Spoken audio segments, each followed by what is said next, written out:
గుడ్డు పోయిందా? అవునండి, గుడ్లే పోయినాయి. మా ఇంట్లో అయితే గుడ్లు దొంగతనం అయితే జరిగింది. ఎవరో కాదండి, మా పిల్లలు, మా హస్బెండ్.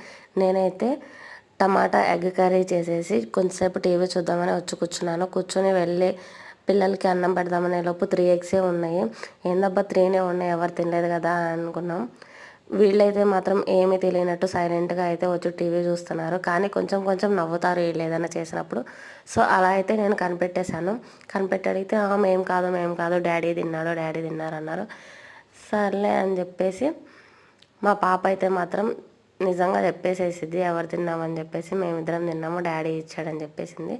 సర్లే అని చెప్పేసాము. గుడ్డు పోయిందా? అవునండి, గుడ్డే పోయింది. మా ఇంట్లో అయితే 3 దొంగలు పడ్డారు గుడ్ల కోసం అయితే. సో నేనైతే కర్రీ వండేసి కొంచెం సేపు టీవీ చూద్దామని చెప్పేసి టీవీ చూస్తుంటే తర్వాత మా పిల్లలు మా వారిని తీసుకొని